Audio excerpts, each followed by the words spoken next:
আসসালামু আলাইকুম।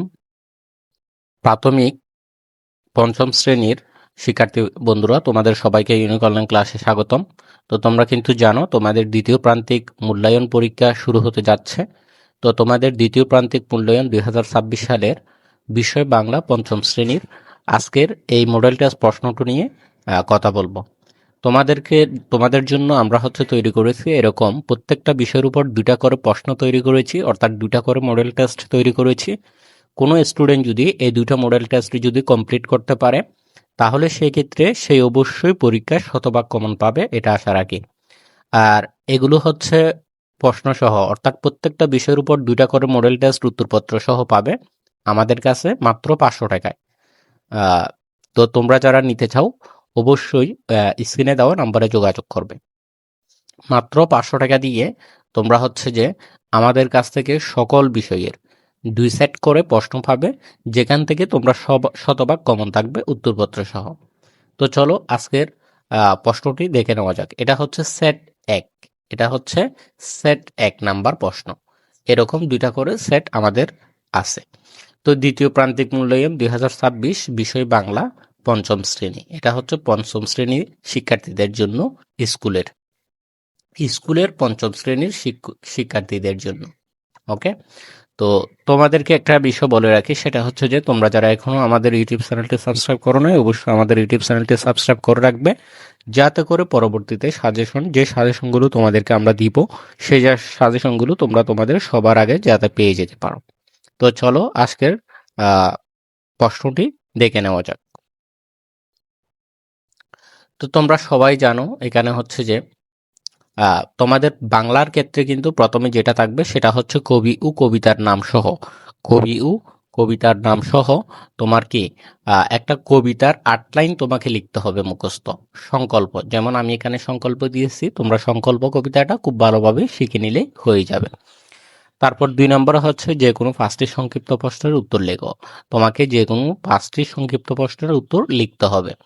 আমি প্রশ্নগুলো বলে দিচ্ছি, এই প্রশ্নগুলো তোমার কষ্ট করে উত্তর খুঁজে বের করে পড়তে পারো, অথবা চাইলে তোমরা আমাদের কাছ থেকে কিনে নিলে সেখানেও উত্তরপত্র সহ পেয়ে যাবে। তো ক নম্বরে তোমার যেটা আছে প্রশ্ন, সেটা বাঘের চরিত্র কেমন ছিল। খ নম্বর অধ্যাপক গোবিন্দচন্দ্র দেব সম্পর্কে যা জানা লিখো।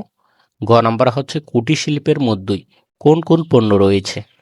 তারপর ঘ নম্বরে আছে একলব্য কেন দ্রোণের কাছে গিয়েছিল।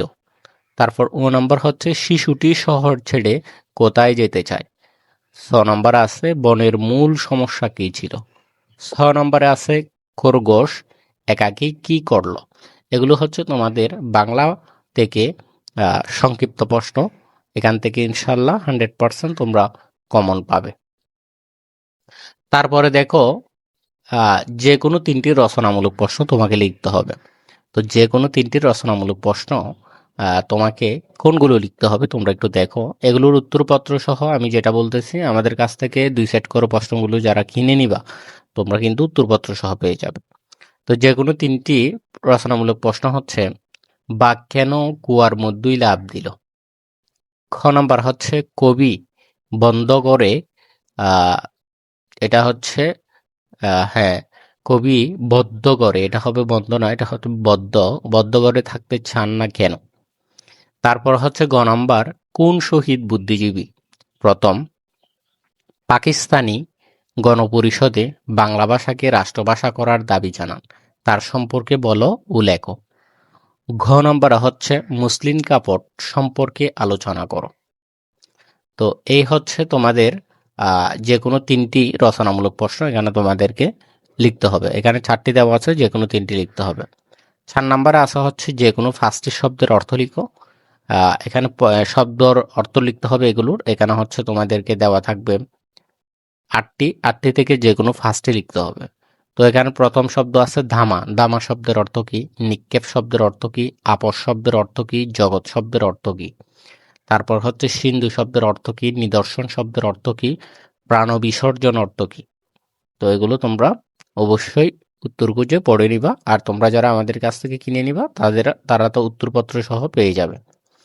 তারপরে হচ্ছে 5 নাম্বারে থাকবে হচ্ছে যে কোনো 5টি শব্দ দিয়ে বাক্য গঠন, অর্থাৎ তোমাকে বাক্য গঠন করতে হবে। যেমন শিষ্যর দিয়ে একটা বাক্য গঠন গঠন করতে হবে, সাধনা দিয়ে একটা বাক্য গঠন করতে হবে, অবার্থ দিয়ে একটা বাক্য গঠন করতে হবে, সাহস দিয়ে একটা, বিরক্ত দিয়ে একটা, অবাক দিয়ে একটা, নির্বিকার দিয়ে একটা। অর্থাৎ এখানে 8টি শব্দ দেওয়া আছে, 8টি থেকে যে কোনো 5টি শব্দ দিয়ে তোমাকে বাক্য গঠন করতে হবে, বাক্য তৈরি করতে হবে। তো এগুলোও কিন্তু তোমরা হচ্ছে কোথায় পেয়ে যাবে? উত্তরপত্র সহ আমাদের কাছ থেকে যদি প্রত্যেকটা বিষয়ের উপর দুটা করে দুই সেট করে প্রশ্নগুলো যারা নিবে তারা পেয়ে যাবে। 6 নম্বরে থাকবে হচ্ছে যে কোনো 5টি পুরুষবাচক শব্দের স্ত্রীবাচক শব্দে পরিণত করো। অর্থাৎ পুরুষবাচক শব্দ দেওয়া থাকবে, সেগুলোকে স্ত্রীবাচক শব্দে পরিণত করতে হবে। তো এখানে দেওয়া আছে মহোদয়, জেলে, কলু, উম্মাদ, মেতর, পাঠক, বাবা।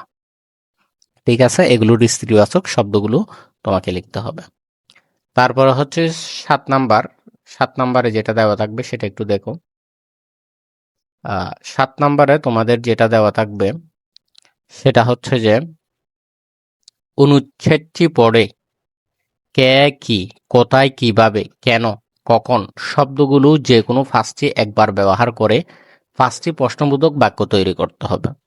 অর্থাৎ কে দিয়ে একটা প্রশ্ন তৈরি করতে হবে, ঠিক আছে, প্রশ্নবোধক বাক্য তৈরি করতে হবে। কি দিয়ে একটা প্রশ্নবোধক বাক্য তৈরি করতে হবে। কোথায় দিয়ে একটা করতে হবে, কিভাবে একটা, কেন একটা, কখন একটা। অর্থাৎ 1 2 3 4 5 6, এখানে 6টা তৈরি করতে পারো তোমরা, তবে 6টা না, যে কোনো 5টা করলে, প্রশ্নবোধক বাক্য যে কোনো 5টা করলে তোমরা হয়ে যাবে। তো দেখো এখানে যে অনুচ্ছেদটা আছে সেটা হচ্ছে শিয়াল। দেখো খরগোশ, আমি অনেক কষ্টে বাঘকে শান্ত করেছি। সে বলেছে যে তাকে যদি রোজ একটি করে পশু আমার উপহার দিই, তবে সেদিন সেই আর অকারণে অন্য প্রাণী হত্যা করবে না। আজ তুমি বীরের মতো সাহস্য এগিয়ে যাও, কাল তোমার পথ অনুসরণ করে অন্যজন যাবে। সকলের মঙ্গলের জন্য নিজের প্রাণ বিসর্জন দিতে তোমার ইচ্ছা করে না? তো এটা এখান থেকে হচ্ছে যে তোমরা কি করবা, কে, কি, কোথায়, কিভাবে, কেন, কখন, এগুলো দিয়ে প্রশ্নবোধক বাক্য তৈরি করবা। তারপরে হচ্ছে 8 নাম্বারে তোমাদের যেটা থাকবে সেটা হচ্ছে যে কোনো 5টি যুক্ত বর্ণ ভেঙে লেখো এবং প্রতিটি যুক্ত বর্ণ দিয়ে শব্দ তৈরি করতে হবে। যেমন দন্তের ব আছে এখানে, এটাকে তোমরা ভেঙে লিখবা, ঠিক আছে। এখানে কি আছে, দন্তের যোগ ব। এভাবে তোমরা ভেঙে লিখে তোমরা কি করবা, যুক্ত বর্ণ তৈরি করবা। তারপর হচ্ছে অবিন্দু র আকার রা। তারপর হচ্ছে এখানে আছে ইয়জ, ঠিক আছে, জয়। তারপর হচ্ছে এখানে আছে ইয়জ। তারপর এখানে মদির শয়ম। তারপর এখানে হচ্ছে দন্তের নয় ছ, দন্ত ন ত। তো এগুলো দিয়ে কি করতে হবে, তোমাদেরকে যুক্ত বর্ণ তৈরি করতে হবে। তো এটাও তোমরা দেখে নিবা। তারপরে গ নাম্বার দেখো, গ নাম্বার হচ্ছে গদ্য অনুচ্ছেদের মূল ভাব লেখো।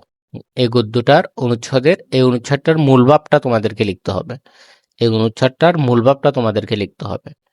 নাম তার একলব্য, সারাদিন তীর ধনুক নিয়ে মেতে থাকে ছেলেটা, অব্যর্থ তার হাতের নিশানা। একলব্য মন্ত বীর হতে চায়, তাই একদিন সেই ছুটল গুরুদুনের কাছে। একলব্য শুনেছে দ্রোণ রাজপুত্রদের চিরচল চির আচ্ছা তীর চালনা শিখান। তার কাছে শিখতে পারলে মনের ইচ্ছা পূর্ণ হতে পারে। সাহসে বুক বেঁধে একলব্য ঢুকে পড়ল রাজবাড়ির মাঠে। সেখানে রাজপুত্ররা ধনুক থেকে তীরছুড়ার অনুশীলন করছে।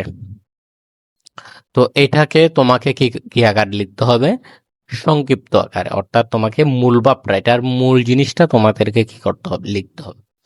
10 নাম্বার থাকবে হচ্ছে নিচের যে কোনো একটি বিষয়ে রচনা লিখতে হবে। এখানে তোমার দেওয়া আছে শহীদ তিতুমির, আমরা তোমাদের ভুলব না, আমাদের গ্রাম। এই 3টা রচনা থেকে যে কোনো একটি রচনা তোমাকে কি করতে হবে, লিখতে হবে। 10 নম্বরের রচনা থাকবে, তোমাকে যে কোনো একটি রচনা তোমাকে লিখতে হবে। তো আজকের তোমাদের এই হলো তোমাদের বাংলা প্রশ্ন। এখান থেকে তোমরা শতভাগ কমন পাবে। আর শুরুতেই আমি যেটা বলেছি, তোমরা যারা প্রত্যেকটা বিষয়ের উপর 2 সেট করে প্রশ্ন উত্তরপত্র সহ আমাদের কাছ থেকে নিতে চাও, অবশ্যই নিতে পারবে পিডিএফ। সেক্ষেত্রে মাত্র 500 টাকায় পেয়ে যাবে। পিডিএফ আকারে আমরা তোমাদেরকে দিয়ে দিব। তোমরা মাত্র 500 টাকা দিয়ে সকল বিষয়ের পিডিএফগুলো আমাদের কাছ থেকে নিতে পারবে। তো সবার জন্য অনেক অনেক শুভকামনা রইল। তোমরা অবশ্যই পড়ো এবং অবশ্যই তোমরা পরীক্ষা ভালো করবে, এটাই আমাদের কাম্য। আর তোমরা যারা এখনো আমাদের ইউটিউব চ্যানেলটি সাবস্ক্রাইব করো নাই, অবশ্যই আমাদের ইউটিউব চ্যানেলটি সাবস্ক্রাইব করে দিবা।